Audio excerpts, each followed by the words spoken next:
Hi, everyone. This is Dave. Work at the Colorado State Library. Specifically, I work in the Library Research Service Unit, and I'm the data coordinator and web developer. You might know us from lrs.org or libraryjobline.org. We're responsible for both of those websites. And I'm here with Miranda Doran-Myers. Hello.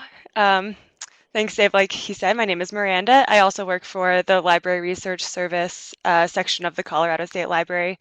And I am the research assistant, so I do a lot with sort of the um, end of our data analysis and making infographics and writing the LRS number job post or and approving job postings on Library Jobline, which is kind of how Dave and I got interested in this topic of job hunting and application materials.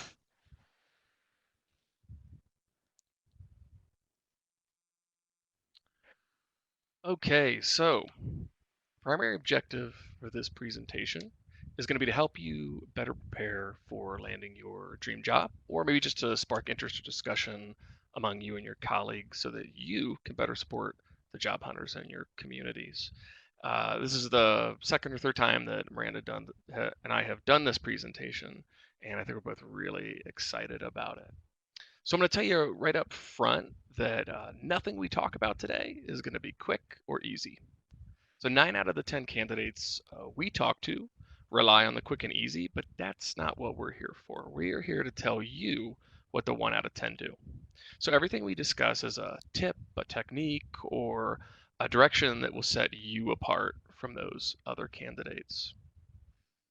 Uh, I, Everyone here would probably agree the job hunting process is stressful and arduous. It's everything from knowing where to look for a job to creating compelling application materials, and finally just the murky waters of the job interview. So really it's workshop material. It's way too much for a webinar. So we're going to kind of condense it down, and we're going to pick one part of that. And we're going to focus on getting you to the interview, because that would be the compelling application materials part of the process. Of course, a lot of the stuff we talk about, you could carry forward into the interview process. So a while back, we did a 60-second survey of job hunters, and this is what we found.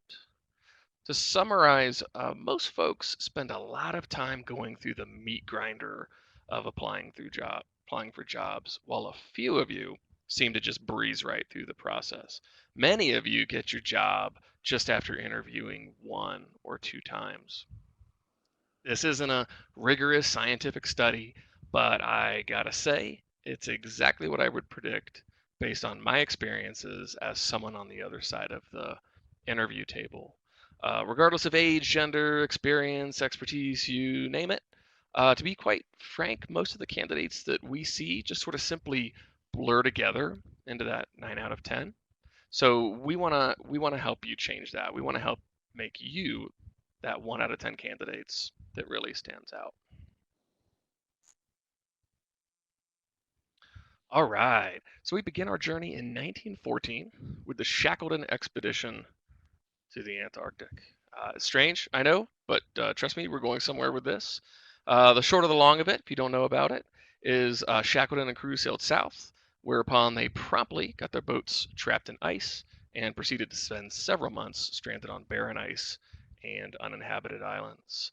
Shackleton eventually made it to safety and immediately sailed back to save whatever remained of his men. There were 28 crew members. Of the 28, do you want to take a guess how many survived?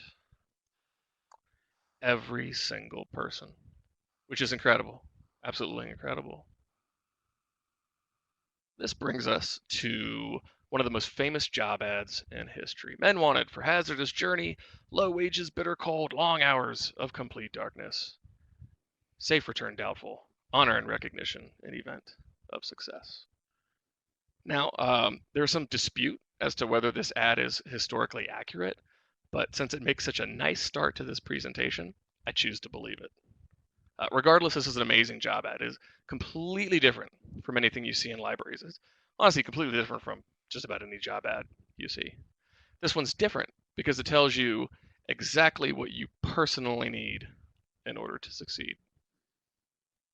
So this is the point where we just sort of have to accept and acknowledge that job ads are generally terrible, right?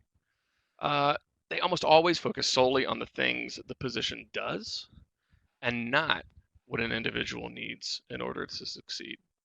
Even worse, they usually fail to tell you just about anything about the culture of the organization, or if it's a public library, academic library, the community, or the university where it resides. Here's what the job ad would look like if it was written in a library. Must be able to push a car weighing 50 pounds, occasionally bend, stoop, kneel, crouch, crawl, climb, or balance. Those first two came from actual library jobs. Must have rope tying skills. Uh, I don't know about you, but I think if that would have been the job ad that Shackleton used, just about everybody would have stayed on the ice. Would have been more like the Donner Party. So job ads are bad. Nothing we can do about that.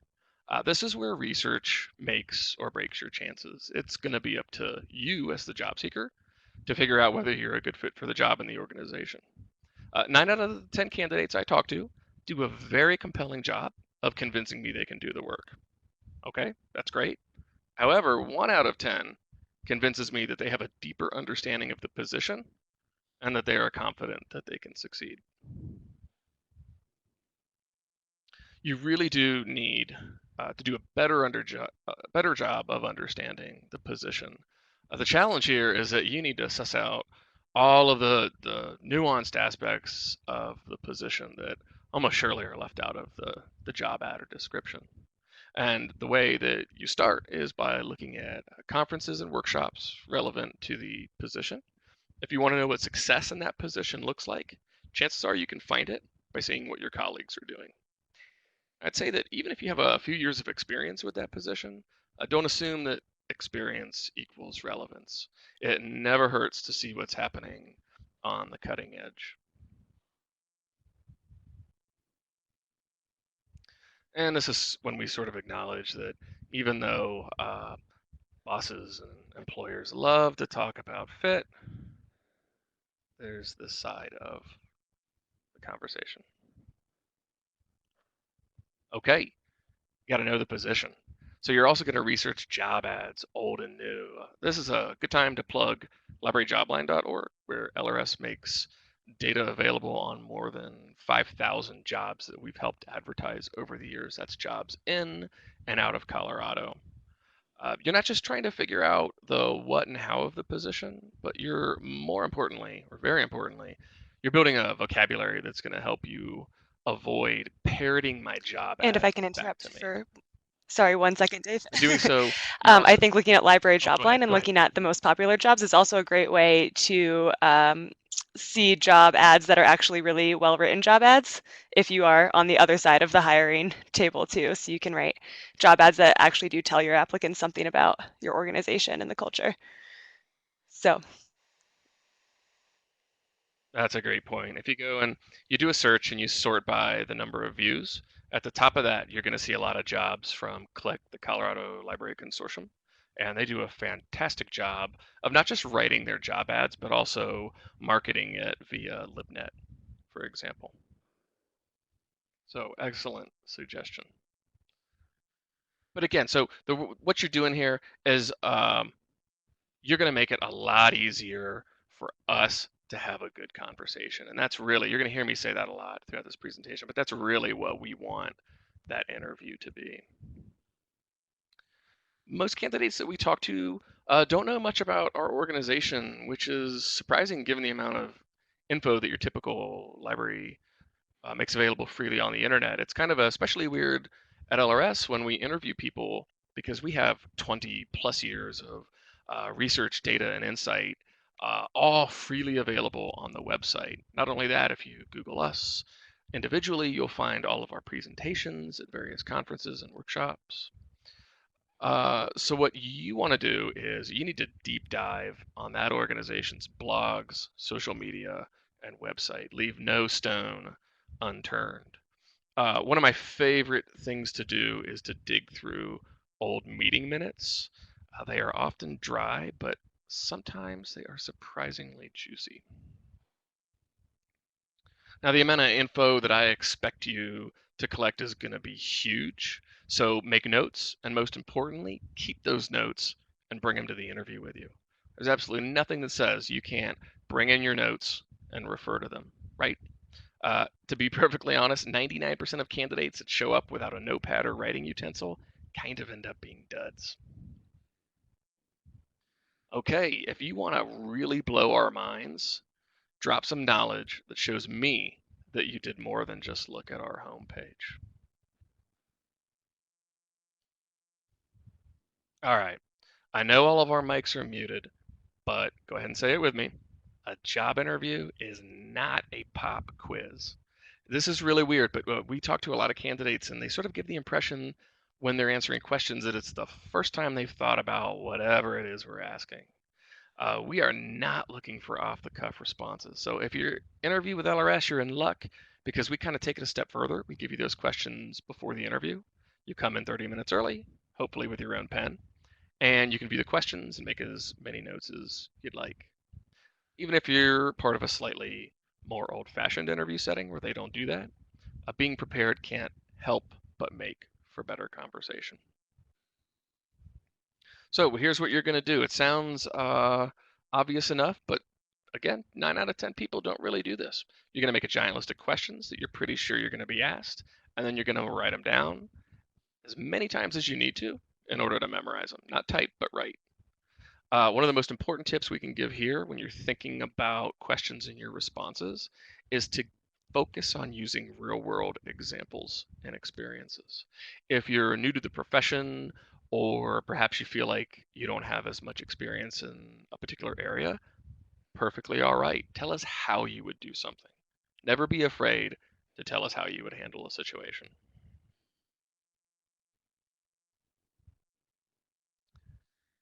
To be honest, it's painfully obvious to us when candidates haven't done their research. I know we've all been there. I know I've been in this situation. You start answering a question you're totally unprepared for, and you're trying to both speak and formulate a response at the same time. It never ends well. From the point of view of the interviewer, this is especially frustrating because trust me, we are not asking hard questions and we're not trying to trip people up. Again, we are looking for good conversation with a fellow colleague. That's how we view it.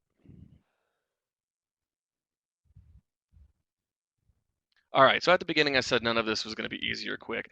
I kind of fibbed on that. Some of these are pretty easy. For example, here's a good one. Here's the hardest interview question, and that is, how does this position fit with your short and long-term career goals? Seems easy, but it's actually quite tricky.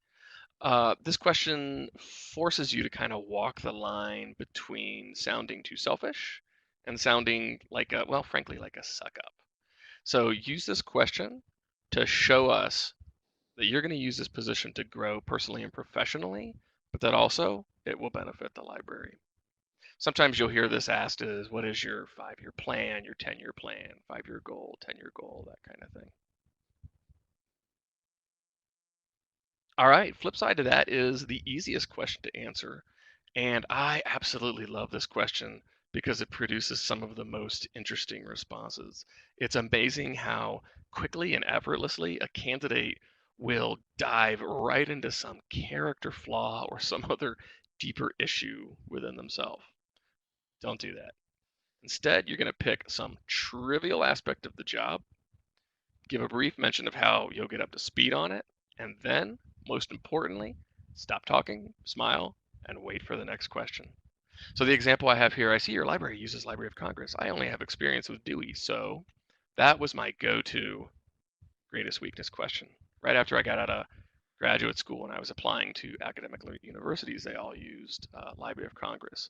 And every time I gave that response, I'd smile, stop talking. Everyone else would just sort of smile, look at me, on to the next question. It's the perfect way to answer that question.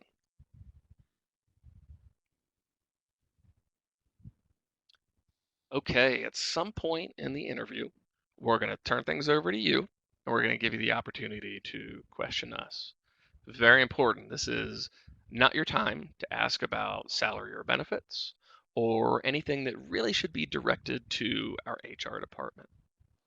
Other red flags for us are when you either don't have any questions or you trot out that classic response, well, you answered all the questions that I had. Trust me, we aren't buying that. This is a fantastic opportunity for you to do two things.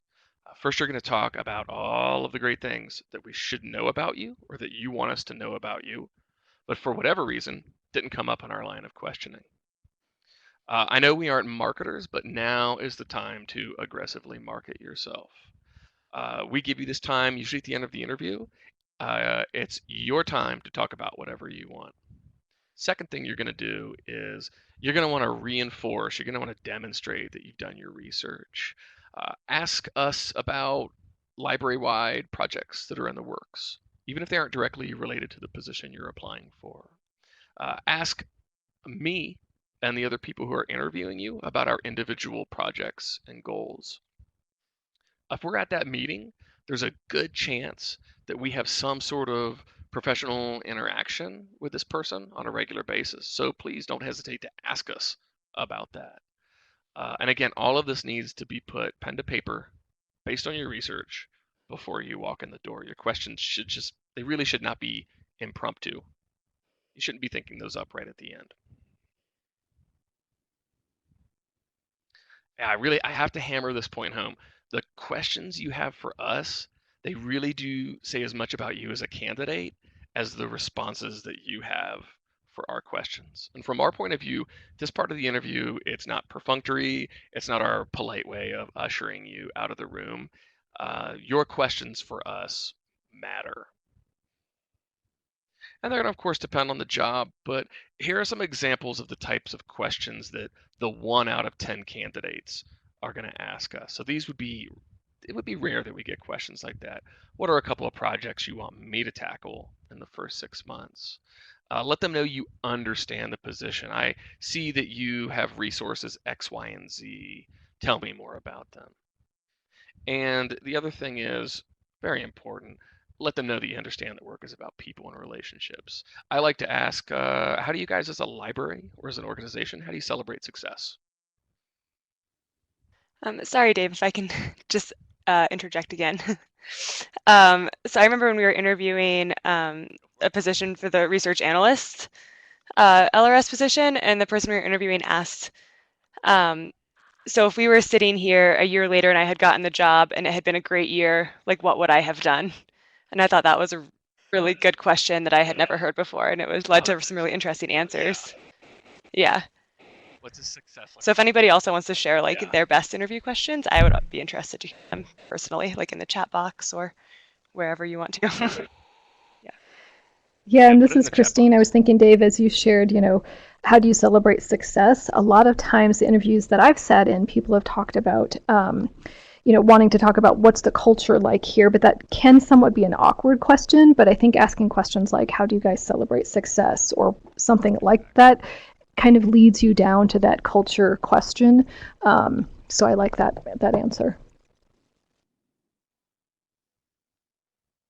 Yeah, and I think I would also add, sort of unrelated to that, as I said before, when we're doing the interviewing, we're not looking for gotcha moments. We're not trying to trip anybody up. So when you're formulating your questions, kind of keep that in mind, right?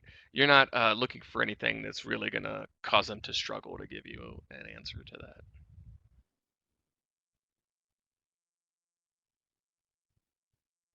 Okay, so if you have any great interview questions, pop them in the chat box.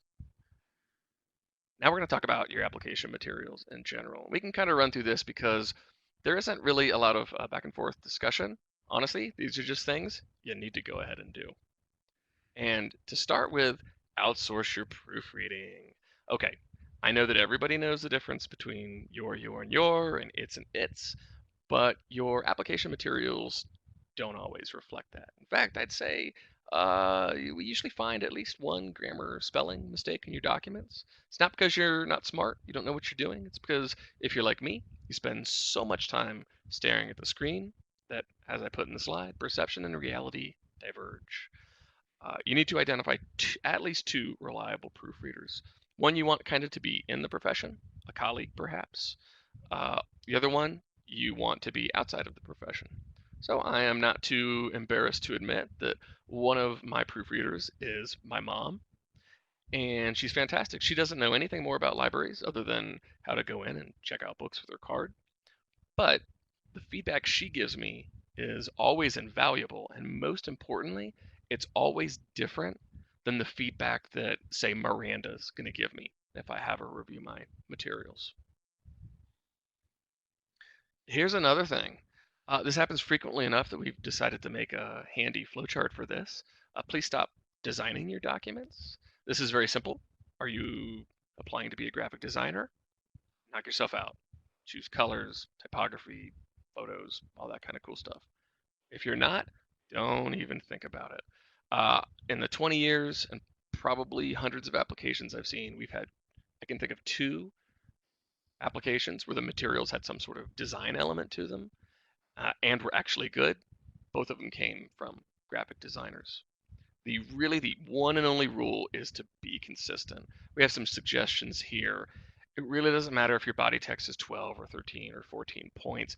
All that matters is it's consistent. And I'm talking about consistency between not just within the resume, but between the cover letter and the resume as well. Always submit your application materials in PDF format. This sounds like a little nitpicky, like we're getting into the weeds, but 100% of the time nowadays when you submit an application, you're submitting usually a file directly online. The funny thing about that is if you submit stuff in Doc or Excel format or whatever, when I open that up on my machine, there's no guarantee that I'm going to see the same formatting and layout as when you open it on your machine.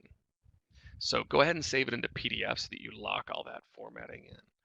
Also, sometimes you do some funny things like you leave track changes and comments available, and as I note in the slide, often humorous, but usually not relevant. Okay, this one's a little controversial, and Miranda and I might have to argue about this one a little bit, but I am not interested in your social media, your personal blogs, your hobbies, your college clubs, and gasp, your reading preferences.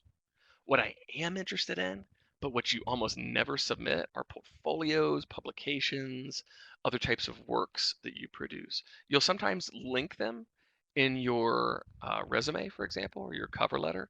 But if you have something that you think could be the difference between you and those other candidates, please, by all means, submit that as a separate attachment. We would love to see that kind of work. Well, speaking of our disagreement, I think that Dave has actually talked me around on this point. But I will also Yes. mention that it is nice when, from coming from like the job applicant side of things, I never know, like you don't want to, like I feel like I'm always doing extra and sending things that is just going to annoy HR or whoever's receiving my materials, and it'll just get thrown out if I'm submitting extra materials. Because we were always told just like follow the instructions, submit exactly what they want to see on the job application. But when I was applying for this job at LRS, I think I was actually asked to provide a writing sample and something, you know, using some Adobe software. So it's really nice when those materials are asked for, and then I know exactly what to submit, and Absolutely. it makes it easier to show off in my application materials. And to be honest, the reason that at LRS we started doing that is because that grew out of our frustration with us posting these positions that required writing skills, for example, and nobody sending us writing samples or other type of work like that. I would say for me, I would be a little bit more liberal here, and even if it just requires a resume and cover letter, if I have something that I think is going to be useful, I would submit that as well. I would just append it to my resume in PDF format or something like that.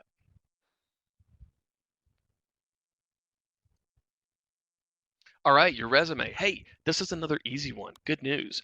You can feel free to Google this. It's perfectly acceptable. Do a Google search, pick something off the first page of results. The only things that matter are that the information on your resume is relevant. Perfectly okay if you have a one-page resume. If you're applying for an academic librarian position, it might be like 4 or 5 pages with all your committees and publications, that kind of thing. Here's where you can focus on your what. So you can get quantitative. You can say, I have X number of years experience. Here's a bulleted list of all the software I'm familiar with. Keep it up to date as well. I usually recommend that people keep a master version, giant version of their resume, and then you're always going to want to sort of trim that down depending on what you're applying for. When you're choosing your references, it's critical that you assume nothing. Okay? You need to interview your references. You need to know what they're going to say beforehand. When you give me your 3 names, I'm less interested in 3 directors of or deans of than speaking with 3 colleagues who can have a good conversation with me and who are intimately familiar with your work. Every single reference should have a copy of the job description, the cover letter, and the So this is resume that you're another going to point of submit. disagreement that I have with Dave. Back when I thought I was going to be in academia forever, I remember asking somebody whether it was better to go for somebody who knew me really well or somebody with a good title, and she told me to go for the person with the good title, which was shocking to me. But I guess that also, it might have just been the culture of the organization I was applying for. So it's just another good reason to sort of suss out what will be important to that culture. But I guess I will still agree that in general, I would go for substance because I'd rather have somebody who can actually talk about, who knows me well and can talk about what I can do than somebody who read my resume once. Yeah. Yes, Oh, I'm you were given very bad advice, and here's why. It's amazing. It's amazing what people will tell you. So I have done hundreds of these reference calls. It never ceases to amaze me that even though we live in this very litigious society, people will tell you just about anything, which is why you're not going to give them that opportunity. You're going to give your references talking points. And I'm going to read it right off the slide. It is not cheating. Period. End of sentence. So, as a person who gives references, do everything you possibly can to help me have a good, smart conversation with you. So, if I'm the dean of your program or the director of your library and you sit down with me and I frankly tell you that, well, when they call me, all I can really tell you is I say hi to you in the morning and I see you at potluck lunches, right? You're going to know that then find somebody else So to be this your is Christine. reference. I'm just kind of curious for the people that are on today, and you can. There's a little guy in the upper left-hand corner, little man. You can use it to raise a hand. But I'm curious, how many of you, when you've applied for jobs, have prepared your references for that phone call? Or you can type in the chat.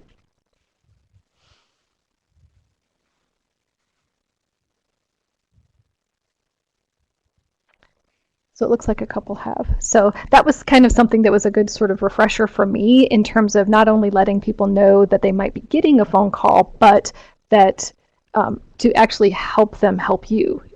So I think that that's great. Yes. And so going back to this slide one more time, let me make it perfectly clear.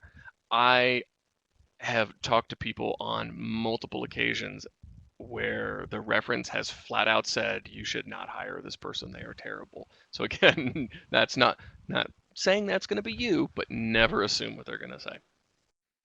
All right, cover letters.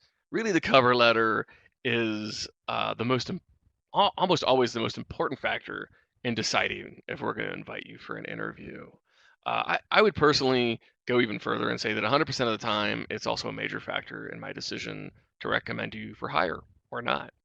And it makes sense when you think about it. If I'm looking at your application materials, I pull it up on my desk and I see your name, and all I know is that your piece of paper is in front of me because someone in HR diligently combed through your resume to ensure that you meet the minimum requirements for education and experience.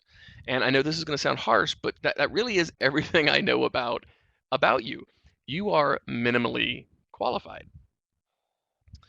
And you're not fooling anybody when you Google cover letter example. 100% of the time that you borrow from a Googled cover letter, you end up with something like this. And I actually believe that this is a pretty generous example despite the fact that it's cold, uninteresting, and worse, incredibly boring. 9 out of 10 candidates seem to think that their cover letter just should be a short story version of their resume, but it is not. They are two completely different things. So your resume shows me what you have done and what you can do. Your cover letter convinces me that I might want to work with you. And that's a very big difference when you're deciding if this is someone that you can spend 40 hours a week with. Again, yeah, you're all, in my point of view at this point, you're all minimally qualified. It's who do I want to start a conversation with? An excellent cover letter can almost never be reused. You have to trust me on this one. We always know when you give us a secondhand cover letter. And a funny anecdote, I don't exactly keep stats on any of this, but I would bet a week's pay that at least one person in every search I've been involved with has sent us a cover letter addressed to the wrong organization. Ouch. You go right to the no pile when you do that. If you give us a generic cover letter or something that simply parrots your resume, at best, you honestly, you kind of go to the maybe pile there. So the most difficult thing for me when I'm helping a job hunter is that I have to simultaneously convince this person that the cover letter is the most important part of their application, but at the same time, I do kind of have to confess that I can't tell them exactly what they should write. Like I said, the letter is going to be different based on the job you're applying for. What we can do is we can give you some examples of a really excellent cover letter. This would be a 1 out of 10 or maybe even like a 1 out of 50. These come courtesy of one of our former research fellows who graciously gave us her permission to share part of a letter she used when she applied to LRS. Now, we're not going to cheat and give you the whole letter, but I think that by viewing parts of it, you'll quickly see why a cover letter like this goes straight into the yes pile. For starters, we liked it when you open with enthusiasm.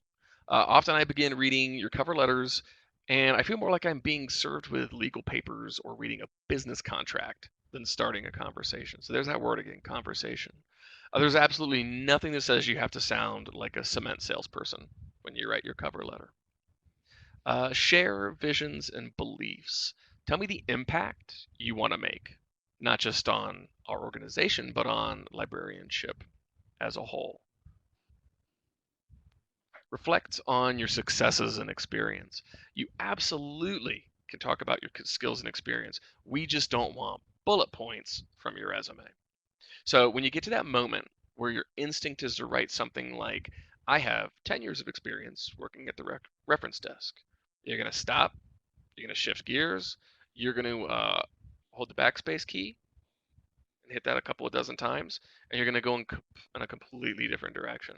So for example, and it really doesn't have to be that difficult, you would say something like, in my 10 years of providing high quality reference service, I have learned X, Y, and Z. You're going to show ambition. You're going to have to permit me a minor rant here, but humility is just going to kill libraries. I do not want humble applicants. I want to work with people who are competent, confident, and ambitious. I want to work with somebody who makes me nervous about my own skills and who I feel like will push me in the organization to be better. This isn't 1950. We're not applying to put in our 30 years at a pension job. It's okay to acknowledge that we intend to grow personally and professionally. The trick, like we see here, is to tie it into the organization's success or even the success of the profession. And then finally, and most importantly, in my opinion, you need to focus on your why and not your what. And for that, I'm going to turn it over to Miranda. Thank you. And just a side note before I kind of get going, the place that I found the best advice about cover letters, besides asking Dave, obviously, is this blog called Ask a Manager. And she also gives really great advice that I think is actually pretty similar to Dave's about writing good cover letters. And there are some other good examples up there, but not quite as library specific. So anyways, to continue this idea of talking about your why, in your cover letter rather than your what. This kind of comes from a book that LRS read a while ago called Start With Why by Simon Sinek. And he more focuses on businesses and business marketing and encouraging some corporations to find kind of the their own beliefs or their own philosophy behind what they're doing in order to market themselves. But that can also be really applicable to all of us, like Dave was saying before, with marketing ourselves and our cover letters. If you include the information about why you want this job or why you wanted to be a librarian in the first place, that comes across really well. So we're going to go through, I'm going to talk a little bit about why the why is so important. And then we'll go through an activity using this concept called the golden circle that Simon Sinek uses to help you kind of get to the center of your own personal why. So I think that even though this concept was sort of started with corporations and businesses in his book, we librarians are pretty lucky that we have an easier time getting sort of to the heart of our own personal whys, because I don't know about all of you, but I didn't get into librarianship because I thought I was going to make $1 million and retire at 45. So I'm definitely not in this for the money. And most people I know are not in librarianship for the money either. A lot of us, I think, chose this profession because it's something that we're really passionate about, or there's some aspect of librarianship that we are really passionate about, whether that's providing good access to information or good customer service or education. There's a lot of different reasons to be really excited about librarianship. And that is kind of your own personal why. Everybody has to define that for themselves. So if you can articulate your own why, so why you want to work in a library, why you want this job in particular, in your application materials and in your interview, you're already well on your way to standing out to the hiring managers or the team that you want to work for. I think as an added bonus, defining your own why also can kind of force you to make choices about what you really want in a job. And to, instead of sending out your application to every job that you see, which is something I definitely did when I first finished graduate school, once you define your why, you can sort of start to apply for those that line up with your own beliefs or your own purposes or philosophy for being in librarianship. And I think that makes your application materials actually a lot easier to write when you're really excited about the position and can see how it fits in with your own life and your own goals. And also, I think you'll be a happier worker for doing that if you find a position that lines up with these larger beliefs rather than just going into the office every day and making a living. And on the flip side of that, if you are somebody who works in a library and is doing the hiring, if you can define kind of your own institutions or your own libraries, what the larger cause or belief that you're working towards is, and hire people whose own capital letter Ys line up with that, you'll have a workforce that I think is happier and a little bit more productive than you might otherwise. So I'll move on to the golden circle, unless Dave has anything to add to the why. Nope. All right, great. So this is the golden circle, and this is how Simon Sinek, basically how he defined how to get to the heart of what you're doing in your professional life. So we'll start out talking about the easier sections, which are the what and the how. So everyone with a job in a library pretty much knows what they do. This is something that's really easy to figure out. And it's true no matter how big or small the library, no matter what the position is. Everyone is really easily able to describe the services they provide or the programs they run or how many reference questions they answer. The what's are really easy to identify, and those are the things that should stay in the resume, like Dave was saying before, but often sort of creep into our cover letters.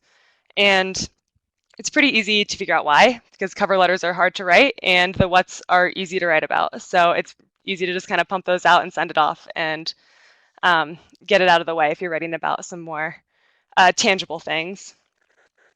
Some people do go a level deeper and get into the how. So they will write in their cover letters how they do what they do.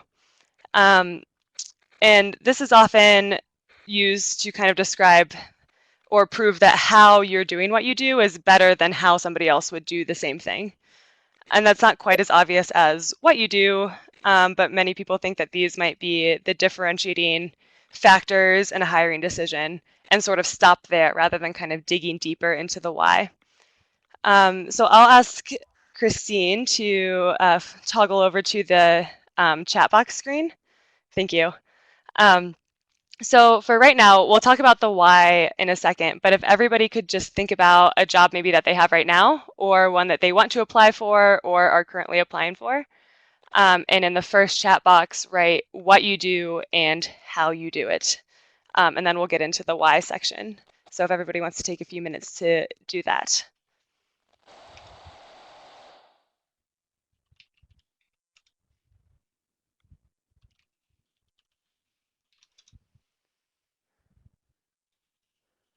And Dave, also, if you have anything to add at any time, feel free. Okay.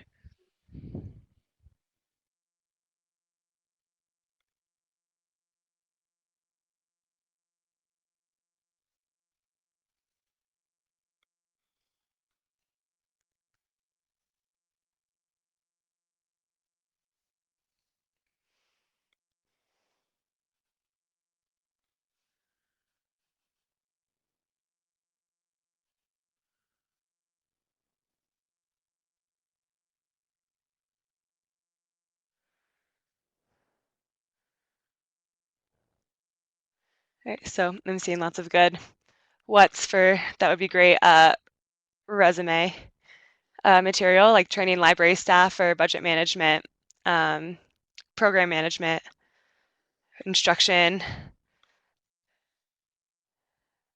yes, cataloging, and managing grants. Does anybody have maybe how you do things is a little bit much to type, but if you want to also add how you do those things, that might be different than how somebody else might do it.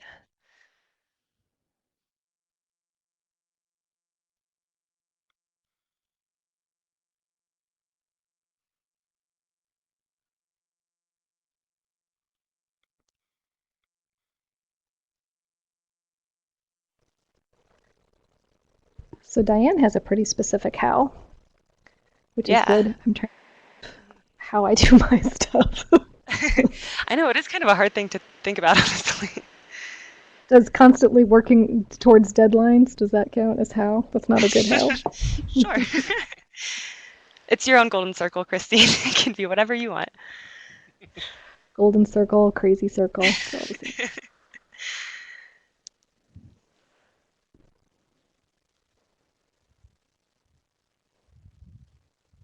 And Dave has a kind of a nice example about kind of combining the what and the how. So he creates web pages by using HTML and PHP.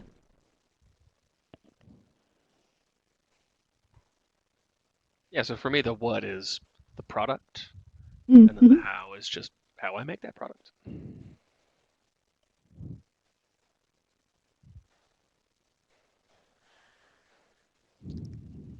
Well, that's a good one, Cleo, for training. Yeah.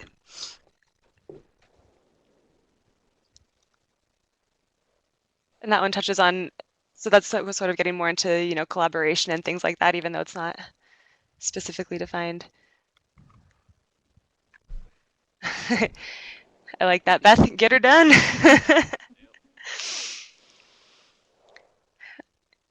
Dave, how do you feel about putting the phrase get her done into a cover letter? Is that allowed? I'm going to permit that, yes. Thank you. All right, well, it looks like everybody's done typing, so we can head back to the slides. Thank you all for participating. There's some great examples of kind of the what and the how we all do our jobs, or how we do what we do in our jobs. So after we kind of figure out what we do and how we do it, we sort of get into this center, the meat of why we do what we're doing. So it's sometimes easy to get distracted in kind of the everyday, what we're doing just day to day, and you know, you have deadlines and things like that. So it's always good when especially when you're applying for jobs, to stop and reflect on why you wanted this job in the first place and why it's so important to you that you have this job. Um, and it is a really hard thing to do. Very few people can really clearly articulate why they do what they do. Um, and a lot of people, I think, kind of default to I needed a job to make money. But preferably, why you're doing what you do is the foremost thing in your mind, and making money is just kind of a result of that. So basically, your why is kind of all about your purpose, your cause or belief. So why do you want a job in a library compared to all the other jobs that I think we're all smart enough to get? Why does this make you want to get out of bed and go to work in the morning? And also, why should the people who are hiring you care about this? So I have a couple examples, and these are just kind of my own personal experience in libraries. So your why might be totally different for the exact same what. Um, so if I'm providing reference service for genealogy, that's important to me because I believe that it's important to connect patrons to their past and help them understand where they came from. Or working at the circulation desk, that was important to me to do that, to create a welcoming environment for everybody in the community that's coming into the library, and help them find the information that they need. Maintaining a library website, you could be really passionate about, maybe this isn't the only reason you do it, but because it provides access to the library for those who can't make it to the physical premises. So you're still giving them access to information. Or rather than saying that you run toddler story time, you do that because you're such a passionate advocate for the importance of early childhood literacy and how that can impact a child's life. So that's kind of getting more into the heart of why you want to do what you're doing. Hey, Miranda. And like I said, it's really easy. Sorry, go ahead, Dave. Oh, so like at several points in the presentation, I talked about the conversation, and this kind of the what versus why makes me think about the concept of the elevator speech. And so just I'd like to point out that, you know, if I'm walking down the hallway and I bump into two people, and one of them says they're in charge of the toddler story time, and the other one says they're passionate advocate for the importance of early childhood literacy, I can tell you exactly who I want to have a conversation with, right? So it's critically important that you sort of shift from that what to why, like Miranda's talking about. Yeah, and like Dave said, it's a really good way to start a conversation in the interview, and be an interesting candidate, and also just be able to define. Yeah, it kind of just goes along with everything that we've just talked about.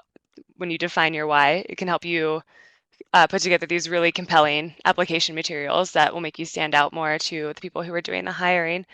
So if we can go back to that chat screen, so this is a little bit of a harder part, but hopefully it'll be really useful to all of you when you are applying for your next job, or maybe even just thinking about why your job is important the next time you get really bogged down in deadlines. And so yeah, people are typing, so I'm interested to see everybody's capital letter wise.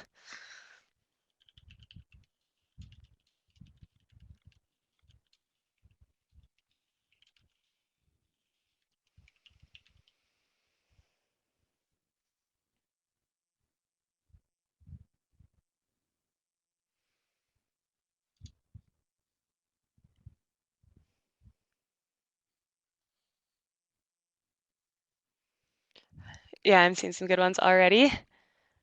Christine's line up really nicely at the top. So her what is to train library staff, but why is to help people reach their goals.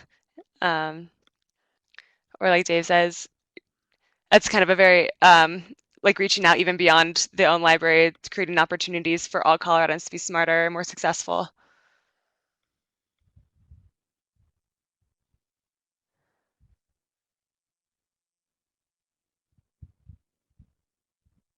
And Cleo, that's a great one too, helping customers. I like using the word customers rather than patrons. I've noticed that recently more in public libraries. I think it's an effective way to talk about our patrons.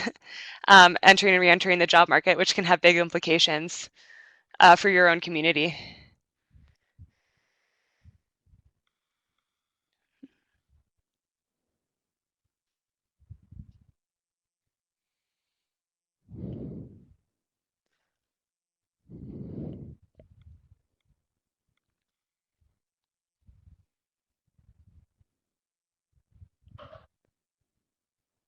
I see a couple people more typing, so.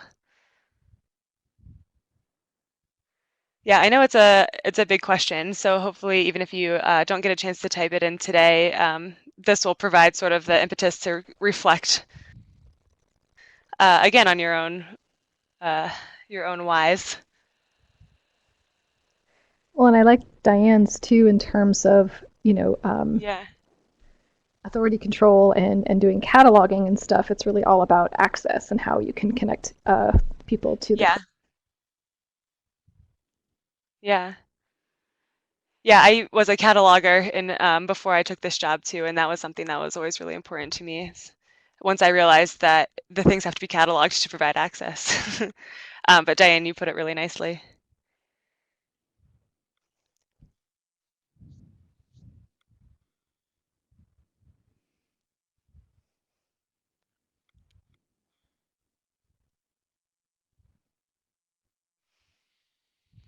So yeah, if anybody, while Cleo is still typing, if anybody is interested in looking up the book Start With Why, it's an interesting read for sure. I think Dave agrees with me here that it maybe goes on a bit too long to make the point, but he does make the point pretty well. And reading about the golden circle and that whole idea, I think, is pretty interesting. And he has a website, and I posted a link to the Start With Why website in the chat. And all of these resources will be available in the archive webinar later this afternoon. So. Yeah, and I believe it came out of a TED Talk that he did. I can post that too. And the book, yeah. This guy likes to hear himself talk, but if you go to the TED Talk, you probably get like 80% of what's in the book. Yeah, it's the same concepts, just less examples. So I think the TED Talk is probably more worth your time than reading the whole book. All right, well, thank you all for participating in that activity. So just to wrap up, I think what Dave and I really want you to get out of this webinar, aside from all of the tips that Dave gave you before about sort of your job application materials and the interview, is to really focus on the why of why you want the job, and that can just help jumpstart your whole application process and help you create application materials that are much more compelling to your hiring manager, and also hopefully help you sort of define more what you want out of the jobs that you're applying for. So thank you all so much for coming to listen to us talk today. If you have any questions, please feel free to type them in the chat box. And also, Dave and I would be happy to look at any resumes or cover letters or job materials that you have. And I think that we will, at least I'll be at Cal looking at resumes if anybody's interested in that too. And Dave and Miranda, if I could have you type your email addresses in the chat so that they have access to that while I move to our wrap-up slides. I want to thank both Dave and Miranda for providing this session today, and I want to thank everybody who attended this afternoon. We are always looking for how we can make CSL in session more valuable to you all. So if you wouldn't mind taking the survey, the link should be live in the on the screen, but I'm putting it in the chat window as well. So feel free to take the survey. Let us know what you liked, what you didn't like. As I mentioned a couple times, we did record today's session. The archive will be available hopefully within the next hour on the CSL in Session website. And I invite all of you to join us for next month's CSL in Session, which will be all about the importance of sleep. So we're going to have a discussion about sleep in today's world, in today's environment, and the importance of it in terms of getting work done and living healthier lives. That will be on Thursday, July 26th at noon Colorado time. So once again, if anybody has any questions, feel free to put them in the chat area. Otherwise, I will wish everybody a good afternoon, and hopefully we'll see you next month.